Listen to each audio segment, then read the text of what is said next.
Welcome to Reviews That Scare with Jess and Blair. I'm Jess. I'm Blair. Blair, how are you? I'm doing pretty good, man. How about yourself? I am doing very well. Thank you very much. We have officially reached the end of September, aka the tease of all months, as we approach the granddaddy of them all, aka October, aka 31 days of Halloween. But I must say, we've had a pretty excellent September. We've spent the second consecutive September reviewing the works of the King of Horror, aka Stephen King, and we've talked about some classics. There's been some great movies. And I just want to say, Jesse, congratulations on episode 100. We did it. We did it. This is officially our 100th proper review. Yes, it is. We have over 100 episodes, including bonuses and all that, but this is episode 100. We did it. Yeah, buddy. Who'd have thunk? And here's to 100 more. Yeah, right. Congratulations, my brother. Yeah, you too, man. On to 100 more. And what better way to celebrate 100 reviews than wrapping up Stephen King month with an absolute classic, one of the most iconic characters and adaptations of his works. But before we do that, what do you say we chat a little bit about some horror news? This is horror news. Blairski, you want to kick this off? Yeah, I've only got a couple of things this week. I feel like I bring this up, or one of us brings this up every week. The ratings are starting to come in for Terrifier 3. Mm. And as it's currently sitting 93% critic rating on Rotten Tomatoes, it is officially the highest critically rated film in the franchise. Yeah, I'm not surprised. Obviously, you have the critics rating, you have the fan ratings, and I can only imagine that the fan ratings, once the movie properly is released, it's going to be 100% fresh. Oh, it's going to be through the roof with fan ratings. But yeah, to have 93% on just critics so far, not too bad. That's a pretty high score. The last piece of horror news I do have, Jesse, I know you're very excited about Robert Eggers' Nosferatu. Woo! Have you seen the second trailer that was just released today? Watched it earlier this morning. Man, does it ever look good? Yeah. Now, there was a lot of clips. This is, to preface, this is the second official trailer released for the movie. And it does share a few clips from the first trailer. Yeah. There's some similar This scenes. movie is going to be great. And what I love is that they are not showing off much of Bill Skarsgård. They haven't shown Nosferatu at all, except in a shadow form. I love that. Keep it a secret, because obviously that's what's going to draw people to the theaters. Keep it a secret. Yeah. It looks so good, man. It looks so freaking good. Looks so good. Willem Dafoe looks good. Johnny Depp's daughter, I forgot her name.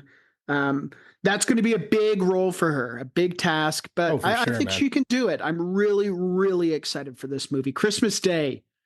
Yeah, I think we discussed that we might see it Boxing Day, but definitely, the day or two it comes out.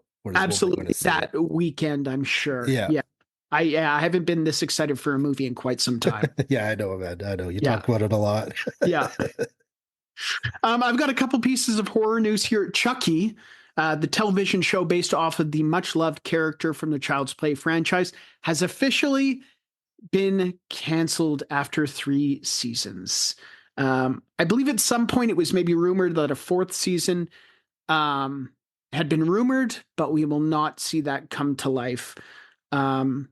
This is a franchise that I believe John Waters was just attached to it. And they had big names. I'm not entirely sure what the reasoning behind the cancellation is, but I can only imagine it comes down to numbers. Well, that numbers for sure, obviously, but also with how many movies in the franchise, plus 3 seasons of TV show, how much more can you really write that's still fresh, Yeah, very good point. And I mean, as long as they can wrap it up with, I haven't watched this series, and I don't know how well it wrapped up. Of course, with even there being rumors of a 4th season, and then them to cancel it after a season. It just bothers me that there's no full circle ending to this particular project. Yeah, fair enough. Fair enough. Oh, Who well, knows? it is. Maybe they'll end it up with a movie. You never know. Never. A couple more pieces here. In celebration of its 50th anniversary, the Texas Chainsaw Massacre will be re-released to select theaters this upcoming October 4th, and we have tickets. Yeah, we're going this Friday, man. I cannot We're wait. going, my brother. This is my favorite horror movie of all time. Very near and dear to my heart. I could not be more excited to go and see this one on the big screen. The first time I've ever seen it on the big screen. You and me both, man. I cannot wait. I've mentioned it a million times, but whenever I bring up Texas Chainsaw around my dad, he always mentions that was the first date he ever took my mom on, which is pretty cool. It's pretty awesome. I do love that. And then wrapping it up, I'm actually surprised. I have video game news. I thought you were going to maybe mention Phasmophobia. But I have video game news that is not Phasmophobia. Okay. For those of you out there playing the Killer Clowns from Outer Space video game, 2 excellent character skins are now available. Tom Savini and Elvira are now both playable characters. And they look pretty awesome. Like the skins are pretty sick. Yeah, really, really cool. I didn't bring up Phasmo news because I still don't have an actual date yet. And until I have a for sure date on console release for Phasmophobia, I'm not going to bring it up. Yeah, you had, sorry to talk about it anymore, but you had sent me a screenshot earlier this morning from their Twitter page, I think it was. Yeah. Basically like stay tuned, or what was it? It was like tomorrow is the first day of October. You know what that means. And then it said Phasmophobia is coming to consoles, but it didn't say like it's coming to consoles tomorrow. It just said, tomorrow's the first day of October. And we already know it's coming to consoles in October at some point. Yeah, not only that, you know what that means. We have no idea what that means. When is the game coming out? Please tell us. It is noted to say that it is officially on the PlayStation Store. It is not available for pre-order or download. It is only available to be put on your wish list. And that's only PlayStation. It's not even there for Xbox yet. Not a good sign. I have added it to my wish list, so hopefully we'll see that in the next coming weeks. We'll see. That's all I have for horror news. What do you say we kickstart this episode, our 100th review, wrapping up September, aka Stephen King month, goes to 1976's Carrie. Runtime on this one, 1 hour, 38 minutes. Blairski, initial thoughts on the runtime? Perfect. It's fine. I'm fine with it. Yeah, no, this is right in the sweet spot. Obviously, it's one of the shorter Stephen King novels. Yeah. But it's certainly a lot better than It Chapter 2. Yes, it is. Fun facts. Fun facts. Facts that are fun. Blairski, you got some fun facts for Carrie? Carrie was Stephen King's first ever published novel and the first 2 he adapted to a feature film. Stephen King was only 26 at the time and received only $2,500 for the film rights, but said he didn't even matter because it was such an honor to have his very first published book turn into a movie. Yeah, I imagine too, for him, $2,500 was a lot of money. Him and his wife were living in a trailer, and I think he was teaching classes or even night classes. So, and Carrie is something that he threw out. Yeah. He was going to submit it to a men's magazine, and it was thrown out, and his wife Tabitha convinced him. Didn't she like physically pick it out of the pulled trash? It out of the trash, and told him to finish it. Yeah. Wow. I'm glad she did that. I mean, this is what started it all, right? Yeah, totally, man. That's the first fun fact I have. The second and last one I do have is this was actually John Travolta's first major role in film, which shocked me because I always thought it was Grease, but Grease actually came out after this movie did. Yeah, it's kind of funny. I mean, Grease obviously takes place in the 50s. Yeah. And I think a lot of people just assume that it's older than it actually is. Yeah, that's absolutely absolutely what it was. Yeah. So I thought he had a huge, I mean, after this movie, he had a huge next 5-6 years. Yeah. He did some really cool movies. His role in Carrie really brought the light to him for sure. Absolutely. Yeah. Anything else? That's all I got, bro. I've got a couple here. The character of Sue Snell and her mother Eleanor are played by real life daughter and mother Amy Irving and Priscilla Pointer. Oh, cool. Really, really cool. This was the first Stephen King novel written and the first novel to be adapted into a movie, which is pretty fantastic. This one threw me for a loop, but the religious figure in Carrie's house in the closet that her mother locks her away is not, in fact, Jesus on the cross. That's what I thought it was. It is Saint Sebastian. Okay. I guess I should have looked up who Saint Sebastian was, but I didn't. Crazy looking eyes that thing had, that's for sure. Very crazy. They were glowing. Yeah.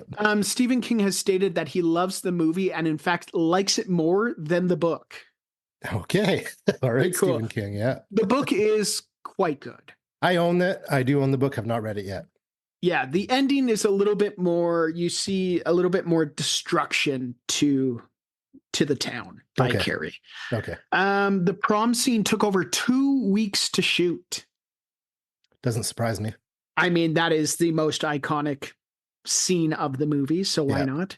Yeah. And then finally, it had a budget of $1.8 million, grossed over $33 million. That's pretty huge, good. Man, late 70s too. That is massive. Yeah, absolutely. Okay, let's talk about the fine folks who worked on Carrie. First off, directed by Brian De Palma, Hollywood legend, directed 1996's Mission Impossible, 1987's The Untouchables, 1983's Scarface, 1981's Blowout, which is a great Travolta movie that I think he shot either the next year or between the next 2 years. And then he also did the music video for the hit Bruce Springsteen song Dancing in the Dark. Did he really? Yeah. You can't start a fire. This one written, of course, by Stephen King, adapted from his novel, Simply the Best, Better Than All the Rest. Also written by Lawrence D. Cohen, wrote 1974's Italian American, which is a cool Martin Scorsese documentary, 1981's Ghost Story, one episode of the It TV miniseries, which is cool. Okay. And the screenplay for the 2013 remake of Carrie. Have you seen the remake? I have, yeah. It's pretty good. And, not bad. I like the original better in this case, but the remake's not too bad. This one has a huge cast. A lot of people went on to star in some pretty cool movies. We'll just chat about a couple of them. Of course, Sissy Spacek as Carrie White starred in 2011's The Help, 1999's Blast from the Past, 1991's JFK, and won an Academy Award for her portrayal as Loretta Lynn in 1980's Coal Miner's Daughter, just to name a few. Piper Laurie as Margaret White, also starred in 27 episodes of Twin Peaks, 1961's The Hustler, and in 2018's White Boy Rick. Starring Amy Irving as Sue Snell, starred in 2000's Traffic, 1991's An American Tale, Fievel Goes West. Blairski, big fan of that one? I sure am, buddy. That is an all-time 90s animated movie for sure. She also starred in 1999's The Rage, Carrie 2. So that stars, who's Ashton Kutcher's wife again? Mila Kunis. Really? Yeah, as Carrie, or I don't know if her name is Carrie in it again, but no way. Yeah. Okay. This one also starring William Catt as Tommy Ross, starred in 1985's House and 1999's Jawbreaker. Blairski, you remember Jawbreaker? I do remember Jawbreaker, yes, yeah, sir. Absolutely.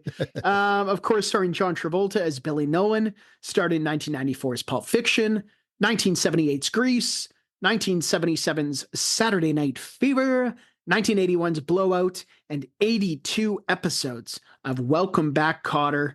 It's John Travolta. It's John Travolta. And let's not forget Swordfish. That's right, Swordfish, yeah. This one also starred one of our favorites, PJ Souls, who played Norma, also starred in 1978's Halloween as Linda, and 1979's Rock and Roll High School with the Ramones. And of course, Nancy Allen, who played Chris, who starred in 1987's RoboCop. Some big movies there. Yeah, huge movies, man. Absolutely. Okay, let's jump into the synopsis for Carrie, courtesy of our dear friends at IMDb. Carrie White, a shy, friendless teenage girl who is sheltered by her domineering religious mother, unleashes her telekinetic powers after being humiliated by her classmates at her senior prom. Yeah, spoiler alert, that is the whole movie. I was about to say. Yeah. They Yeah, give it that's all not a away. synopsis. That's absolutely everything. Yeah, there you go. Oh, God. We got loner, we got telekinetic powers, we have prom. Yeah. Yeah. There you have it. This leads us to one of our favorite segments of the show, Kill Count. Kill count. The time of the show we count the kills. Blairski, we got a kill count for Carrie? Well, if that synopsis didn't spoil it, this sure is. We have a total kill count of 73 in this movie, which is basically everyone who attended the high school prom. Yeah. Fair enough. Wow. That's a big one. A few afterwards, too. Right. Her mother, herself. Yeah, absolutely. Yeah, 73. That's a big number. It is. It is indeed. Yeah. Okay, this leads us to another one of our favorite segments, likes and dislikes. Likes. Dislikes. Likes. Dislikes. And everything in between. The portion of the show where we talk about what we liked, and what we didn't like, and everything in between. Blairski, where would you like to kick this off? Well, this whole movie is kind of a slow burn till we get to that prom. Yep. Not a slow burn in a bad way. I actually enjoyed watching the entirety of this movie, but that prom scene is something else, Jesse. I mean, the prom scene is what everybody remembers. Yeah. Like we had talked about last episode, how, Pennywise is arguably Stephen King's most iconic character. Yeah. But in the, after saying that, I would definitely put Carrie White on the Mount Rushmore of Stephen King characters alongside Pennywise, for sure. Yeah, no, I would totally agree, especially the cinematic film version of her, especially the film version of her standing there covered in blood. It's such an iconic image with her, wide-eyed, covered in blood, even with the fire behind her, iconic stuff. Yeah. It's really cool, man. Absolutely. Yeah. And that's why it's like, well, it took 2 weeks to film that scene, and it shows. It makes sense. It makes sense. What did you think? I wanted to point this out because this is something that they used quite a bit in the movie, and I kind of thought it was a little bit laughable, but the use of the iconic Psycho theme music anytime Carrie's telekinetic powers kicked in. Can I be honest? I actually really liked the music in this movie. It was very fitting. It fit with the time area. Totally did. There was portions of the movie that were done in slow-mo with the music that felt maybe a little bit melodramatic, but I didn't hate it. Yeah, I didn't hate it. No, I have it written here. The music and the score I felt was really good in this movie. As you said, it fits the time, and it kind of just fits what is happening in the movie. Honestly, you had mentioned that this one feels a little bit like, or it is a slow burn, but you were okay with that. Yeah. I agree. And I think what made it such an enjoyable slow burn is the performances, especially from Sissy Spacek and Piper Laurie as Carrie and Margaret White. I thought any scene that they were in together was just fantastic. I forgot the actor's name, but the teacher as well, I quite enjoyed. I didn't write it down, but yeah, absolutely. She was really, really good too. It was all about really hammering home who Carrie is, what her home life is, what her school life is, and who she's this scared teenager who is, pushed into a corner by her mother or the kids at school or the teachers. And she finally snaps. The whole movie, beginning to end, even after she snaps, you can't help but feel bad for her. Yeah, absolutely. Even when the school is burning, kids are still being jerks. Yeah, they're being mean to her, Yeah. There you have it. I really liked the camera work in this one, especially, again, going back to the prom scene. I love how we get the split screen camera work where, it shows the chaos of the students on one end, and then it shows Carrie on the other end, walking slowly, again, wide eyed, covered in blood. It kind of showed that, she wasn't who we thought she was. She's finally lost it officially. She's lost control. It's a really cool idea how it shows her and what she's doing all at the same time. I have that written down too. The camera work was great. I'm not myself like a huge Brian De Palma fan, but I loved Scarface growing up. Sure. And a lot of it is kind of just the camera work used in that movie. Absolutely. And it's definitely a Brian De Palma thing. You could totally. I mean, De Palma he's known for overly graphic, overly violent films. Yeah, he is. And although this one is a little bit dated, we still have Carrie White, who Sissy Spacek wasn't a teenager during filming, but I mean, a teenager covered in blood, killing off fellow students. Yeah. It's pretty horrific stuff. It really is. And it's something, unfortunately, we deal with a lot of today's world. Agreed. Unfortunately, in a different way, but yes, absolutely. Going back to the prom scene and to add to the camera work, I loved the audio work during the prom when the bucket of pig's blood has been dumped on Carrie. The music stops. It completely goes silent. You can't hear any of the other students. All you can hear is the sound of the swinging bucket and the dripping of the blood. So cool. It is so cool. Yeah. What did you think of the special effects in this movie? We often talk about special effects and our love of practical effects over CGI. And obviously in this time frame, in the 70s, we're going to see more practical effects. So what did you think of this one? Well, the practical effects I absolutely loved. Yeah. I didn't honestly notice too many special effects or CGI at all in this movie. Even the very ending, which I absolutely loved when Carrie's hand comes out of the ground. Yeah. I think that was even Carrie's own hand. It wasn't even a stunt double or anything. Love it. Yeah. It's very Friday the 13th, part 1. It actually reminded me of like Nightmare on Elm Street, that scene. Yeah. Like very dream-esque. It is just a very gotcha moment. Just when you think it's over. There was one special effects scene in this movie that I thought was particularly cool. It was the final scene between Carrie and her mom with the knives flying at her mom. I thought that was so cool. That was really cool. And I don't know if you noticed this when watching it. The knives stabbed her mom in the exact spots and had her pinned up on the wall in the exact position as that doll in her closet. As Saint Sebastian. Sebastian. Absolutely. Really, really cool. Pretty cool. A little bit of foreshadowing right? when we see Saint Sebastian earlier in the movie. And it's a very specific pose. It's not your traditional crucifix look. No, it's a little different. Yeah, absolutely. I thought the script was great. Yeah. I actually think this is one of the stronger Stephen King adapted movies. Now, I haven't read all of the Stephen King books, but I did like this one. It stayed pretty true to its source material. Yeah, I would totally agree. Although, as I said, I haven't read the book. What I've read about it is it's the closest adaptation to his material. Yeah, and it seemed, and maybe again that comes back to the performances, but a lot of it, maybe not so much Margaret White, but a lot of it felt very natural.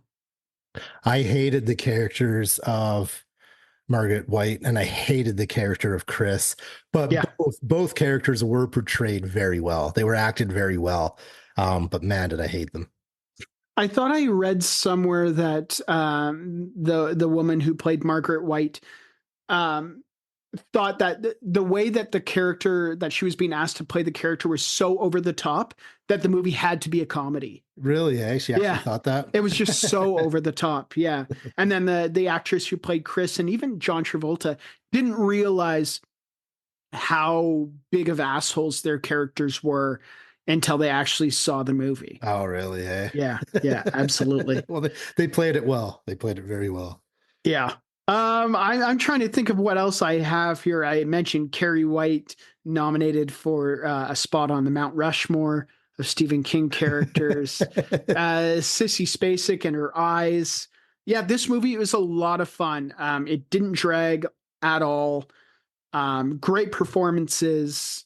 iconic moments, visuals, and then wrapping it up with the prom scene is just, this movie is fantastic. I agree with all that. It's a very, to the point movie. There's not really so much to talk about it. This movie is what it is, and it's good. It's not overly complex. No, it's Again, not. I don't want to dwell too much on it, chapter 1 and 2, but coming off of those movies and just how intricate the story gets, this one, kind of like a Misery, is very straightforward. It's much more simpler. Much Absolutely. simpler. And I love it. It's kind of like a nice, relaxing, enjoyable movie. Mhm. Yeah. Okay, let's move along, shall we? Yeah, let's do it. This leads us to one of our favorite segments of the show, lessons we learned from watching a 1976's Carrie. Lessons we learned from watching. Insert title of movie here. The segment of the show where we talk about the valuable life lessons we learned from watching said movie. Blairski, Yeah, buddy. did you learn a single gosh darn thing after watching Carrie? A couple things. So the first one, I don't know how many reviews we've done where this has come up in lessons we've learned, but don't be mean. Yeah. Bullying is wrong, and those who participate, well, karma is a bitch. Karma will come and find you. If Yeah, not don't karma, be mean. Harry White will. Don't be the problem, be the solution. Exactly. If you see somebody alone by themselves feeling uncomfortable, go and be their friend, folks. Yeah, definitely don't make fun of them for being alone and uncomfortable. Don't join the mob. Don't do it. No, hell no. What else did you learn? Well, the final thing is teach your kids about sex and puberty, especially when entering their teenage years. Poor Carrie thought she was dying, man. It was horrible. Yeah, educate your kids. Teach them that periods are a normal part of life and nothing to be ashamed of. Yeah, Jesus Christ, man. Come on. I've got a couple here. Telekinesis is the ability to move things with your mind. It is. I learned John Travolta equals cool. Yeah, he does. Even though he is a bully in this movie, he just looks really, really cool. I mean, he's a bully and he is drinking a beer behind the wheel of a moving car. So, you know what? Maybe he isn't cool. I learned pimples are the Lord's way of chastising people. Yeah, apparently. I learned that nothing says class and comfort like a good old-fashioned t-shirt tuxedo. Truly the definition of class. Yeah. And then finally, don't drink and drive, folks, even if you are John Travolta. Yeah, he has his pilot's license too. How dare he? How dare he? Goodness gracious. Okay, line of the night.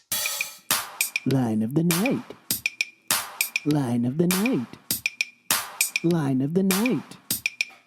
Line of the night. Line of the night. Line of the night. Line of the night. Line of the night. Line of the night. The segment of the show where we discuss our favorite lines from the movie. They might give us the chills, they might give us the giggles.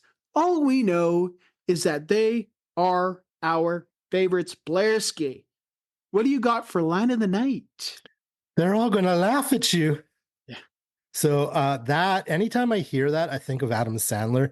I'm not sure if you've heard the Adam Sandler skit called "They're All Gonna Laugh at You," but he takes like a cut from that movie when she says it. They're all gonna laugh at you, and he plays it over and over and over again. So anytime I hear that, I just think Adam Sandler. Adam Sandler. Yeah, I thought there you so go. funny. They're all gonna laugh at you. The last line of the night I have, it's between Margaret and Carrie. Margaret says, "I can see your dirty pillows. Everyone will." And Carrie replies, "Breasts, Mama. They're called breasts. They're called breasts. Every woman has them." There you go. Yeah. I've got a couple here. One of the first lines we have, or the first act of bullying we see, this one is said from Carrie's classmates in the locker room. Plug it up. Plug it up. Yeah, so mean. Just man. cruel. It's so mean. We hear John Travolta before they collect the pig's blood by slaughtering an innocent pig. He says, "Get her done, man. Get her." With a freaking sledgehammer or something. With man. a sledgehammer. Jesus yeah. Christ, John Travolta. And then finally, this one comes from Carrie. She says, "I'm going, Mama, and things are going to change around here." Pretty cool line. Yep. She's had enough at that point. That's like her moment of, I'm breaking out. You don't control me anymore. Yeah. Great moment in the movie. Okay, this leads us to our final segment of the show. Some might even go as far as saying it's one of our favorites. It's on the Mount Rushmore. Celebrity lookalike time. Celebrity lookalike time. The time of the show where we take a look at the cast and discuss their celebrity doppelgangers. Spoiler alert, it usually comes down to the character's hairstyle. Blairski, you want to kick this one off? I've got two. The first one, Carrie's mom. Reminded me a little bit of Linda Blair as Reagan for some reason. Okay. And this one, I might be way out there, but I both me and Rachel watching this movie at the same time pretty much called this out. Jesse, do you know who Momo is? I don't think so. Okay, well, look it up after this episode because Carrie looks exactly like Momo, especially when she smiles. Especially when she smiles, man.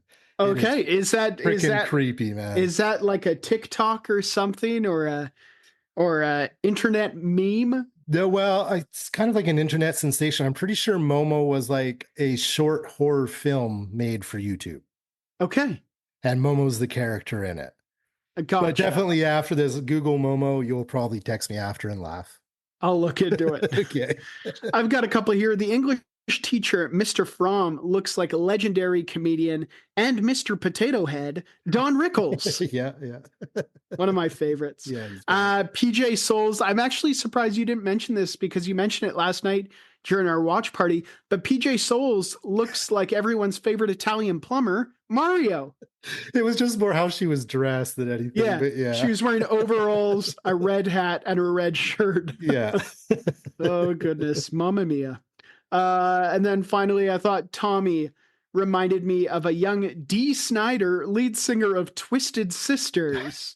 We're not going to take it anymore. It was definitely the hair. Yeah, it was for sure. Yeah. Not quite as long though as Twisted Sister. No, Pretty not close, quite. pretty close. Something to work towards for Yeah. sure. Okay, this leads us to our final rating for 1976's Carrie.